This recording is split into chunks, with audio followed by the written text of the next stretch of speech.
students, dignitaries on the dais, off the dais. Firstly, thank you for giving me this opportunity to share my experience. I'm no expert on the subject of tourism. However, as a practitioner in this field for the last 25 years myself and as a family, we've been in the business for about 50 years. We had some learnings and experiences that I'd like to share with you all this morning. I would start with a brief history of where we started from. The business of CGH was started about 50 years ago. My father, he was a farmer from the region very close to here, Pala. He got into the, there was a lease coming up for a hotel which is currently the Taj Malabar in the Wellington Island. So he thought as a farmer, why not try out a new field of activity? And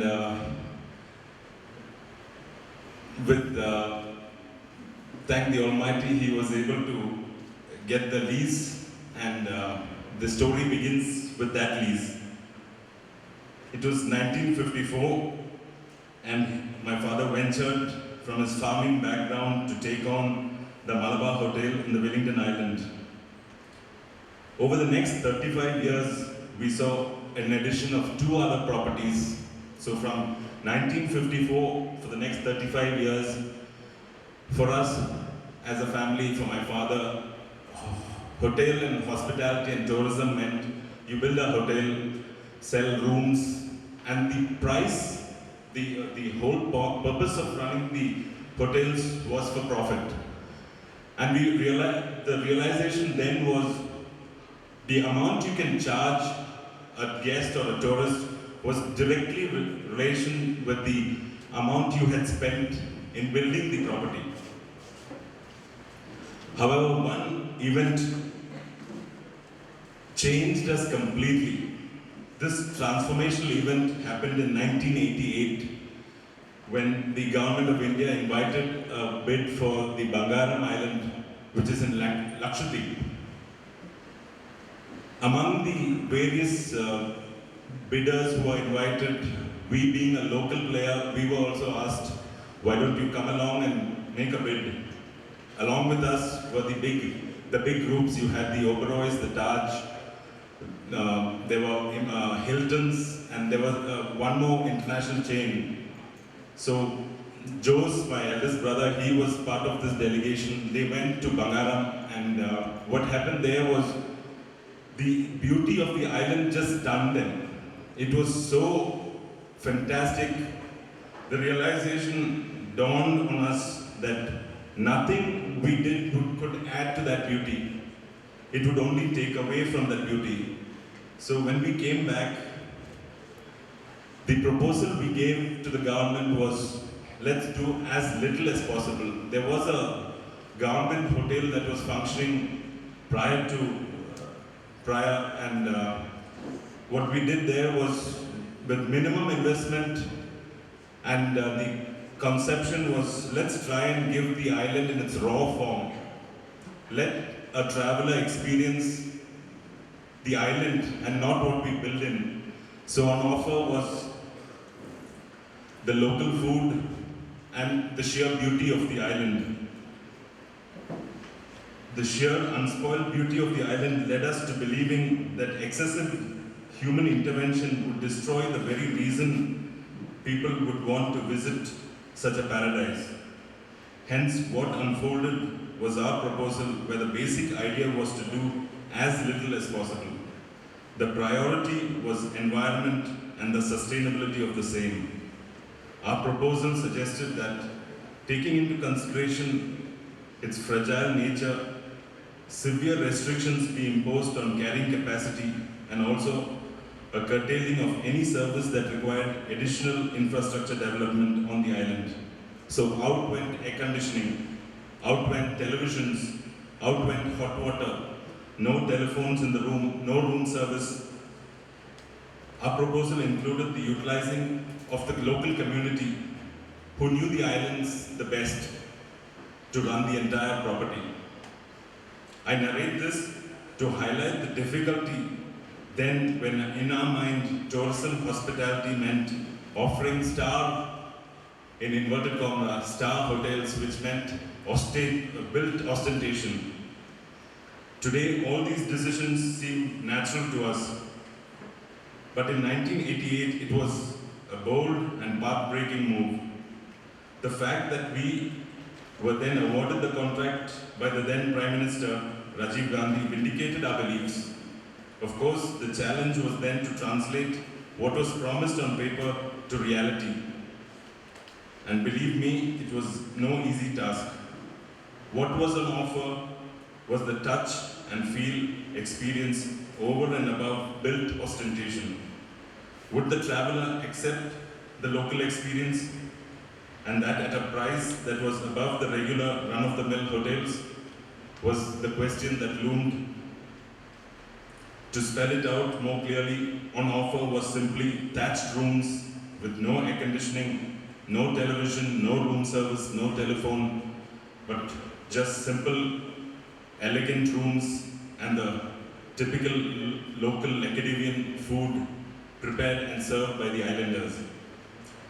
It was a steep learning curve, and we had to resist the temptation to go mainstream when things were getting difficult, but our conviction kept us going. The next couple of years were the eye-openers. Travel reviews and experiences at Bangaram convinced us that here was a winning formula. The understanding that it was not the built space, but rather the quality of the experience that truly captivated the traveler was plain and clear to us. The discerning traveler was indeed looking for experiential journeys. He was no longer enthralled by just indulging in consumption, but rather he was very well informed, concerned about the impact of his travel on the destination, the welfare of the host community, the fact that investment was directly related to the tariff no longer held validity in our logic. It was the degree of experience that made all the difference. What I'm trying to say is that it's one thing to say all this, but in 1988 it was a challenge. We were priced at $250 when the best hotel in Delhi, the best five-star hotel, was under $150. So were people willing to pay that fare without the built ostentation, the luxury that goes with, in our mindset? We think of a five-star hotel, it needs that kind of ostentation, it has to be luxurious in a certain kind of way. Would travelers pay for simplicity, for experience more than the building? Today we are convinced. Our convictions grew and we adopted for ourselves certain values. The learning of preserving the environment, that of being local and also being inclusive of the host community became core to our offerings. The Mannans were the tribal community that occupied the Periyar Tiger Reserve region. They were moved out when the Forest Act was implemented. They were moved out to the buffer zones and they occupy farmlands just outside the park. They built, their architecture is a certain type using the jungle grass. So we built Spice Village to resemble a tribal village. The concept was that, set in a spice garden, the entire world traveled to the Malabar coast seeking spices, and all the spices came from this part of the world. I'm not sure if many of you know that there was a time in history when the price of pepper was worth its weight in gold, and all the best pepper came from the Malabar or the Cardamom Hills, which is this part of the world. The thought process was to keep the simplicity and feel of the tribal hut and yet provide the comforts required to the international traveler. The landscape was also in tune being natural and not ornamental. Even in the landscape, we took care to ensure that not a single plant was introduced which was not endemic to this region. The staff too were from the surrounding villages who with little training input turned into excellent hosts. The attire was traditional, the food on offer was again local with an emphasis on the spices of the Western Ghats. The experience on offer was for travelers to engage on a much deeper level with the destination, its culture, its ethos, its landscape. They appreciated the subtle details that gave them an insight into the world they were traveling to. At Spice Village, we took the decision not to provide television sets in the room, not for infrastructural reasons, not for financial constraints, but because we felt that the absence of televisions would lead to a deeper level of engagement with the surroundings. An area we spent a lot of time and energy was on the inclusion of the local community. On this front, Spice Village has managed to create a cooperative of the tribal farmers who grow pepper and have aided them in having their farms certified as organic by a reputed Swiss company. And for the last 5 years, these farmers have been realizing much higher value by exporting the same produce as organic pepper. Our guests are taken to these farms and get to engage with the original people of the land, as well as a season permitting, take part in the harvesting and processing of the pepper, thus adding to the unique experience. An area in which we have invested heavily and pride ourselves is on our waste management. A huge percentage of our investment has been and continues to be in this front. Our effort is to go zero emission. The reason why I'm talking of waste management is that in all our properties, we pride ourselves with the back of the house, and it forms part of the guest experience.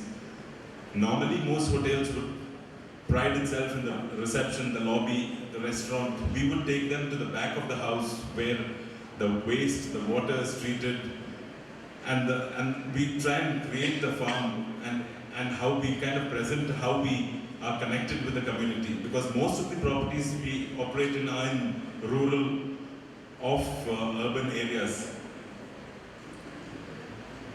I'll just move on. The next property we developed was Coconut Lagoon. This is situated in Kutiikkanam, built using the traditional architecture of central Kerala. What was happening in Kerala was most of the traditional wooden houses were being demolished and built, sold out. If you go to Jute Town, they are sold as antiques. Pieces of this was sold as antiques.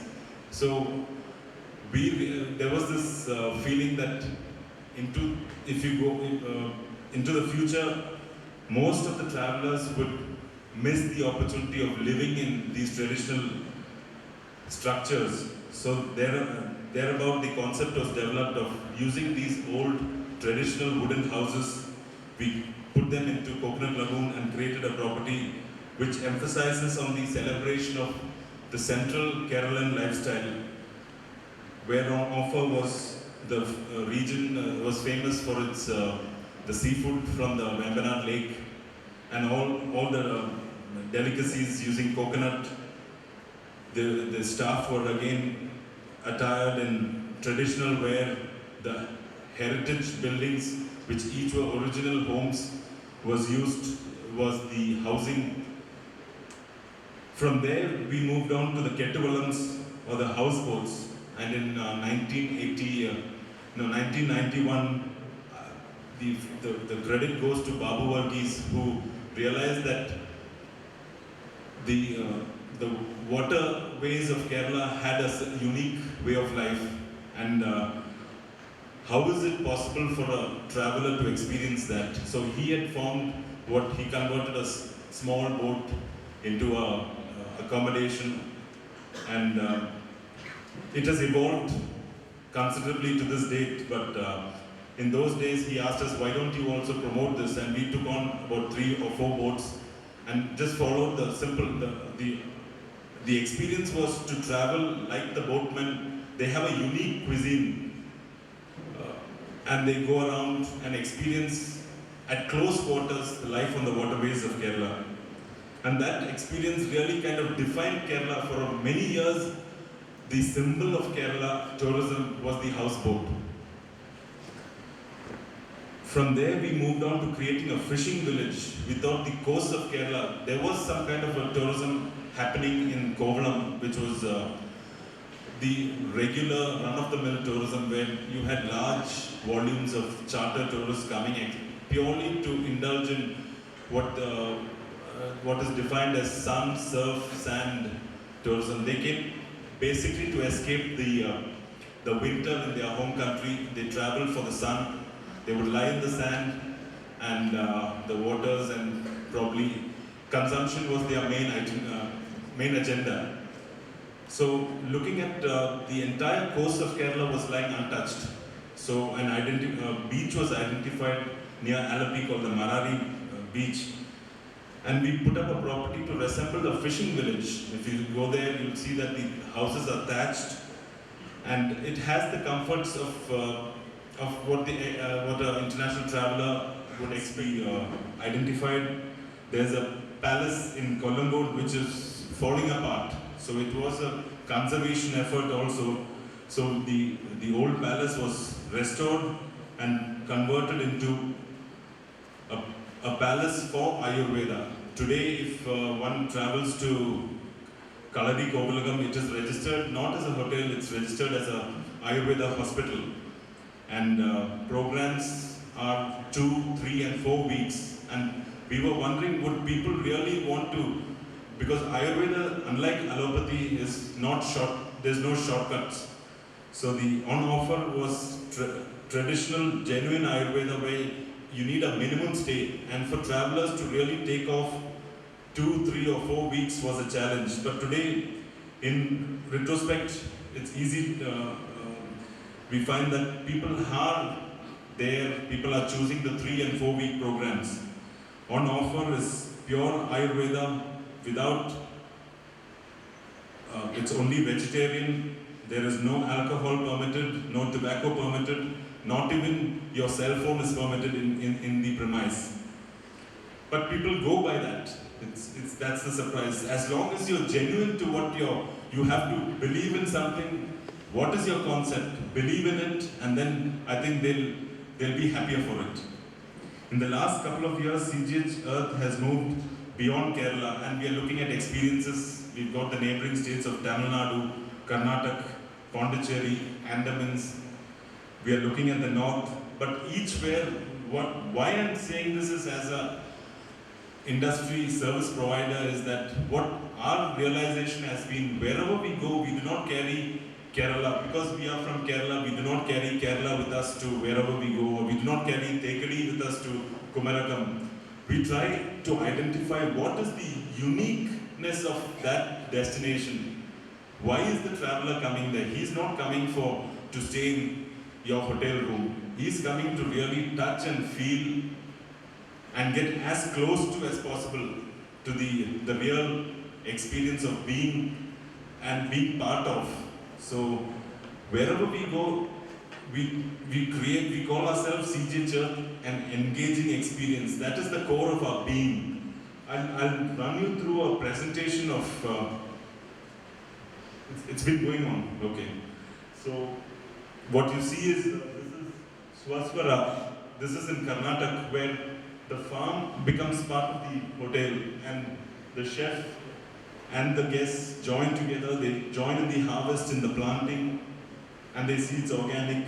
And these are the simple experiences. When we talk of experiences, sometimes we think it's the big things. The simple things are really the big things. It's to identify the simple, maybe there is a little butterfly in that region which is unique. So we, like for example in Kumaram, we've created a butterfly garden, and for us, in most of our properties, there is a role called the interpreter or the naturalist. We consider him as a core of the hotel because he engages with the guests and tries and tells them about the simple things, the butterfly, the ant, the frog, what is the plants that grow, why, what food, and everything about our lifestyle is foreign to the traveler. This season saw a huge number of travelers traveling from Saudi Arabia or the Middle East. And for them too, the rains are magical. For us, it was considered off-season. Today, thankfully, the people who haven't seen the rains really look forward to when it rains, they are out there to enjoy the rain. And there's a, so what I'm coming to is,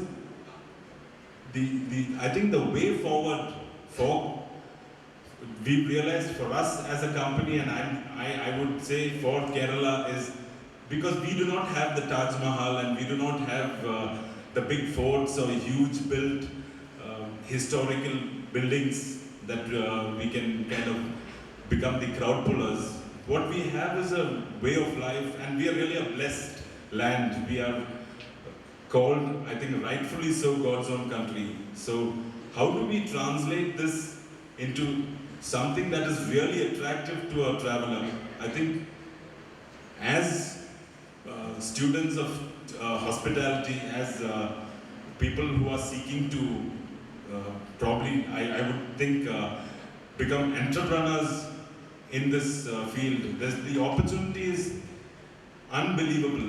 I think it just needs creative. The sad part of Kerala is more and more, if somebody does something successful, we find a lot of copycats.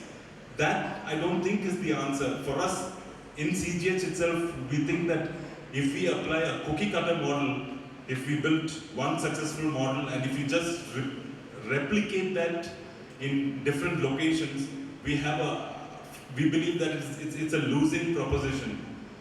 We need to create, everything has to be different. Everything has to have a unique selling point. Something in our dictionary we call it an engaging. There should be a certain evocation about the place that really pulls the traveler. We try and see the primary reason travelers came to Thekadi was for the Periyar Tiger Reserve, the boat safari. Today there are a lot of issues about that, the park. I think if a traveler is traveling for wildlife, this is the wrong place to be. I think Africa and many other countries, there is a better interaction available. But Thekadi has much more to offer than just wildlife. We've got the spices, we've got our way of life, the cuisine. I think if we can really put those little things up and offer them, there is something called the pull. I think Johnny, if you can talk about Spice Village, you have your presentation? If you can, you've already shown that too, or you've not shown? So I would leave it at this point. I'll just get Johnny to just talk about Spice Village in specific, so that it's to really understand that it is the small things that we are really offering in Thekadi, and today Johnny, are we the most expensive property in the destination? Spice Village?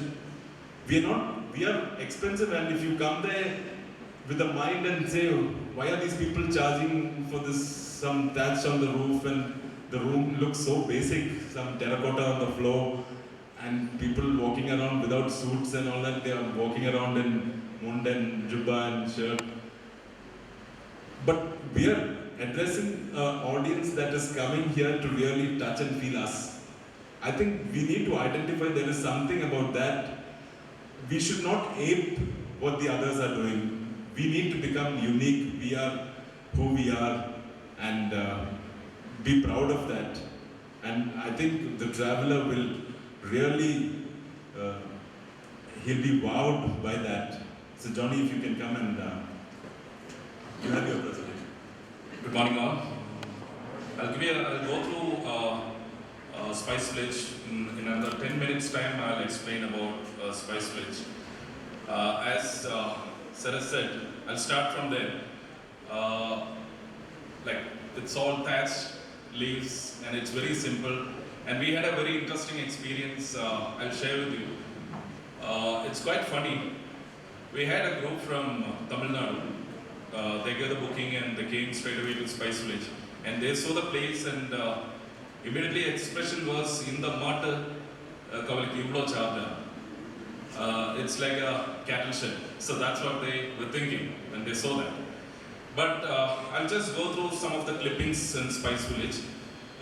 It's all experience. It's all about experience. There is, as the principal said, there is nothing artificial. It's all from the heart.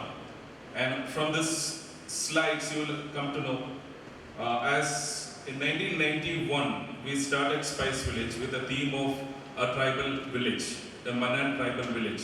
So it is the essence of a Manan tribal village. All thatched, this is a view from aerial view, which is all thatched with elephant grass, which we get from the forest, we buy from the forest. There is an eco-development committee where they are benefiting out of it. And every year we do the thatching, and this elephant grass is coming from Periyar Tiger Reserve. And this was an ancient practice by the tribals. They used to thatch their huts with elephant grass. So still that we are preserving that culture, and even it's a pity that even if you go to tribal village, you will not be able to see this kind of thatching nowadays. So but still we preserve that culture. Next. So this is, these are the three core values where all CGH properties, including Spice Village, we are based on all these three core values. Very important to each and every staff who is working in Spice Village, in CGH, all over. Local in content, benefiting the community, and environmental sensitivity. So these, based on these three core values, you can see visible examples in each and everything in all CGH properties. This is the entry of Spice Village. See, this is another important thing. Spice Village is set in 12 acres. And this 12 acres are organically certified by a German company which is called Lacon. So we are not allowed to use a single drop of chemical into the ground of Spice Village. So it's 100% organic. That is the toughest part, and that's the most challenging factor in Spice Village for all of us who is working there, because we need to maintain that, and you know, it's one of the biggest attractions, it's one of the biggest thing happening in Spice Village. It's 100% organic. Regarding that, the challenge as the manager, I think what you need to understand is, as a service provider, when you say you're organic, imagine you have this hotel which is spread out in a garden. Being a tropical country, mosquitoes are a huge issue. And being organic, we are not allowed to spray any pesticide. So the challenge is there. So to use something inorganic and to do other things that help, whatever we do without real chemical pesticides to control mosquitoes is a challenge. So guests are made aware that expect mosquito bites, take preventive, rub some Odomos or do something. So it is part of the experience. Even that too we make a part of experience. That's one of the major, we explain all these things to the clients and they understand it. And when you say that it is 100% organic, the travelers who are coming, they are adjustable to that and they can understand it. And Spice Village here, the cottages, it's all in a model of a tribal hut. As you have seen in the first slide, we have 52 cottages, and next. All the furnitures in the room are made of pine woods, which is coming as curtains. It comes to it is all thrown as waste. So we buy it in bulk and we make furniture out of it.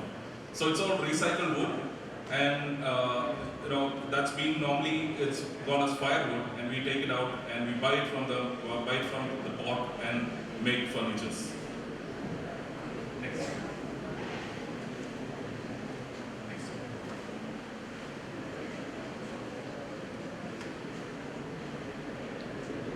This is another experience which is right in the reception. On arrival, the guest, this is very simple, we have a lot of herbs in our organic garden. And on arrival, the guest can choose from any of the herb, and we make a herbal tea on arrival. So this is something which is entirely a different experience, and this has come out in a very good way because all the guests appreciate this, and this is something which they have never experienced anyway. This restaurant is called 50-mile diet restaurant, which is whatever is available within 50-mile radius. That is what we are serving there. So it's a concept of farm to fork. This is mainly to benefit the local people and to reduce the carbon footprint. So this is another initiative which we have taken 3 years back, and a very good response, and people do appreciate a lot on this restaurant. And we have a lot of local people who have started business only because of the 50-mile diet restaurant, like country chicken, they're growing country chicken, rabbits, and all those kind of stuff. So this restaurant has become a big attraction of Spice Village. Woodhouse Bar, this was the house of the first forest ranger in Periyar. And this is another historical building and one of the most beautiful part. And you can see the interior part as well, the next slide. We have hundreds of black and white pictures which tells a history of in and around of Periyar, which each and every pictures are numbered, and there is a booklet which explains about the pictures. So that this is another experience for the clients. They can come and refer the pictures and they come to know the history of that place. This is another initiative. This is oxidized swimming pool. This is treated with copper. There is no chlorine. So it's a chlorine-free swimming pool. This is again a biggest challenge because normally everywhere you can see the chlorinated swimming pools, but here it is a chlorine-free swimming pool. We have in-house naturalist in all our CGH properties, specialized in different subjects. So here we have a nature interpretation center where visual slideshows and a lot of information about nature and Periyar Tiger Reserve. And this is one of the pictures where the naturalists are explaining about Periyar Tiger Reserve to the clients. EM composting. Now from here we'll start all the eco activities, which is all the recycling. Almost 99% we recycle inside Spice Village. And there is only one thing which we are not able to, which is plastic bottles, which we will find a solution very soon for that. But apart from that, everything is being recycled inside the property. We have vermicomposting. The food waste comes here. The food waste from the kitchen, it comes here, and with the help of earthworms, we make the manure. And this is the effluent treatment plant. The wastewater from the kitchen and the toilets, it comes here. It's been treated, and the treated water is equal to the pH value of drinking water. And that water is used for gardening purpose. And this is a small example of how we can control mosquitoes. This is called induced mosquito breeding control system. This is a very simple method, and every week we monitor this. On top, the pot is there, it's filled with water, and after filling the water after 1 week, this is very efficient during the summer time. And after 1 week, if you monitor this, you can see the larva. And on bottom part, it's filled with sand. It's a very simple process. If you see the larva, you take the pot up and pour it into the sand. And the water filters out and the larva is being killed. So this is a very simple process, but all over in our property we do that. To a certain extent we can control the mosquitoes. And this is another initiative. All the waste paper from our property, and even this time we are collected from all the CGH properties, and we make our own paper. Not only paper, now we started making our own pens, scribbling pads, and most of the things what we are using in our guest room, that comes from the paper making unit. So all these units, we have employed the local people. The local ladies, they are doing all these things. The solar panels. This is another project which is a very new project which we have done. 65 kilowatt solar photovoltaic. Now half of our energy comes from the solar panels.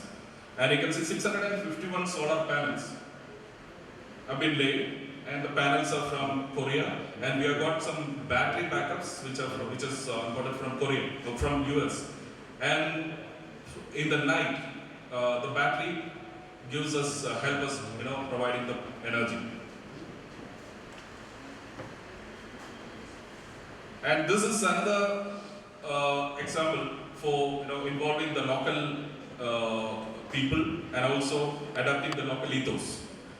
The thatching is being done by the local people, and I said as in the beginning, the grass is being collected from the forest area, Marian Tiger Reserve, waste segregation area. And this is our organic garden. We have a small area where we have 20-25% of our vegetables comes from this organic garden for our need.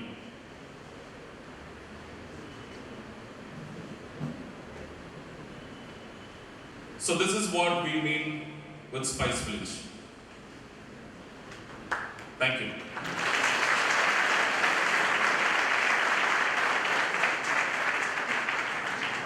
I don't know if you must be wondering why we are showing you all this in a seminar which is talking about experiential tourism.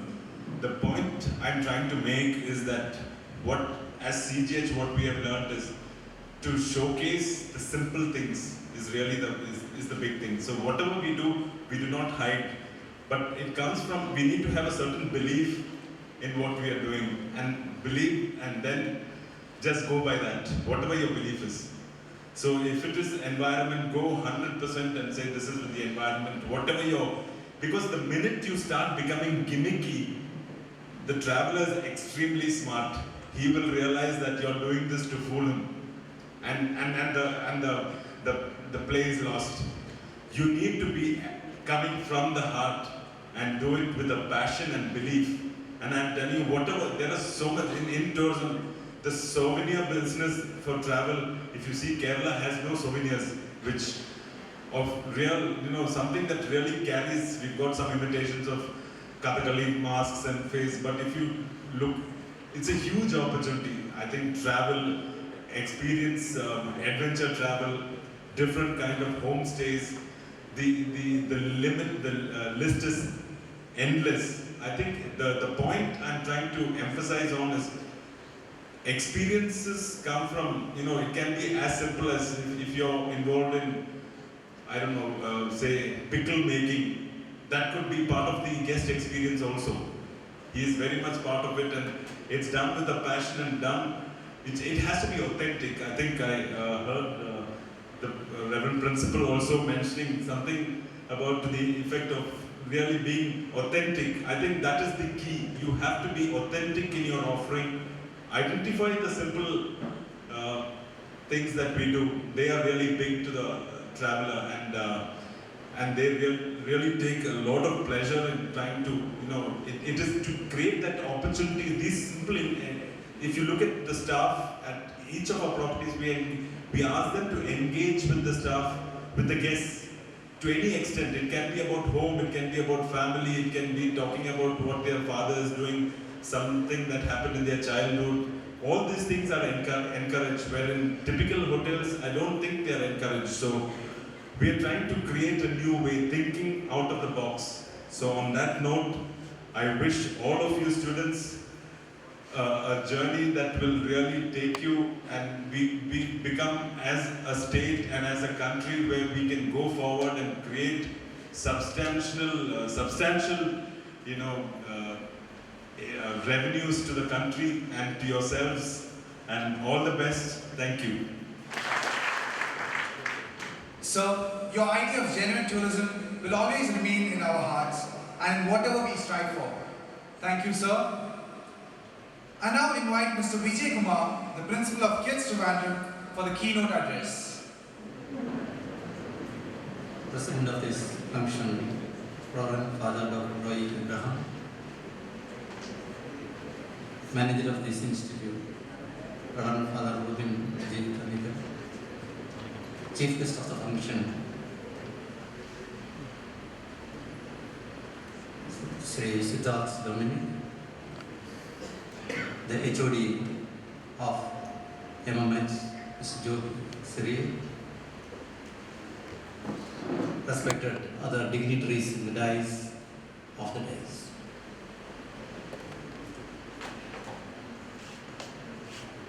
Really, I am thankful to the management of this college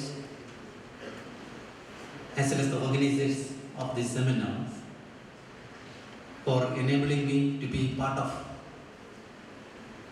a group which is active participant of one of the largest industries in the world, one of the fastest growing industries in the world, namely tourism. A quick scan of the growth and development of tourism shows that it is one of the fastest growing industry, contributing nearly 9% of the world GDP.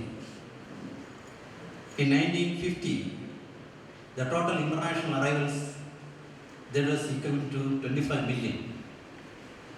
Now in 2013, it has reached to 1,087 million, contributing, as I told you, 9% of the GDP and 6% of the world export trade, providing 1 in 11 employment in the world. And within a short span of the history of tourism, from 1950 onwards, we will come to see that has undergone tremendous changes. It is one of the most fashionable industries in the world, undergoing fastest changes. Starting from, for example, mass tourism, passing through different forms of alternative tourism like nature tourism, environment-friendly tourism, eco-tourism, green tourism, sustainable tourism, health tourism, wellness tourism, and ultimately we are reaching to what is called experiential tourism. I am not making a very long, lengthy speech because learned experts are there, academicians and practitioners are there to share their views on experiential tourism immediately after this session. And I hope that I can share my views also in that session. And I earnestly consider the presentation made by Mr. Siddharth is a curtain raiser to the panel session which will be discussing on experiential tourism, because he vividly explained how experiential accommodation can be enjoyed in the Kerala setting.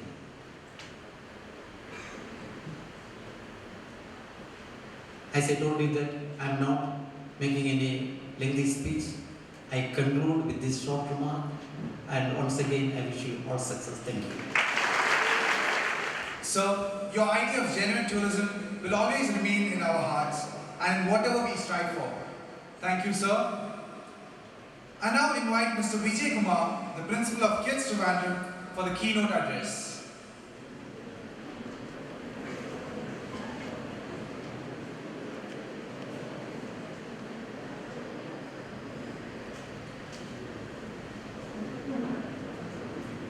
President of this function, Reverend Father Dr. Roy Abraham, Manager of this institute, Reverend Father Rubin, Chief Guest of the function, Sri Siddharth Dominic, the HOD of MMH, Mr. Jogi Sri, respected other dignitaries in the dais of the dais.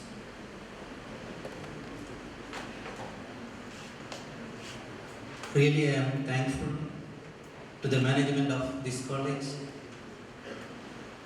as well as the organizers of this seminar for enabling me to be part of a group which is active participant of one of the largest industries in the world, one of the fastest growing industries in the world, namely tourism. A quick scan of the growth and development of tourism shows that it is one of the fastest growing industry, contributing nearly 9% of the world GDP. In 1950, the total international arrivals that was equal to 25 million. Now in 2013, it has reached to 1,087 million, contributing, as I told you, 9% of the GDP and 6% of the world export trade, providing 1 in 11 employment in the world. And within a short span of the history of tourism, from 1950 onwards, we will come to see that has undergone tremendous changes. It is one of the most fashionable industries in the world, undergoing fastest changes. Starting from, for example, mass tourism, passing through different forms of alternative tourism like nature tourism, environment friendly tourism, eco-tourism, green tourism, sustainable tourism, health tourism, wellness tourism, and ultimately we are reaching to what is called experiential tourism. I am not making a very long, lengthy speech because learned experts are there, academicians and practitioners are there to share their views on experiential tourism immediately after this session. And I hope that I can share my views also in that session. And I earnestly consider the presentation made by Mr. Siddharth is a curtain raiser to the panel session which will be discussing on experiential tourism, because he vividly explained how experiential accommodation can be enjoyed in the Kerala setting.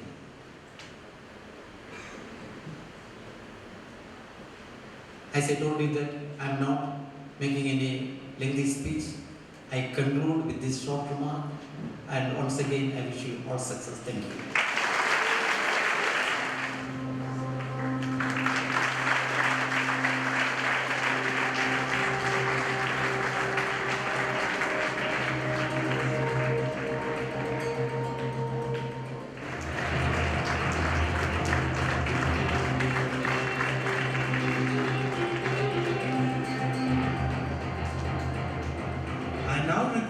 Mr. Joby Syriac to present the memento to Mr. Joni Tom of the Spice Village Bakery.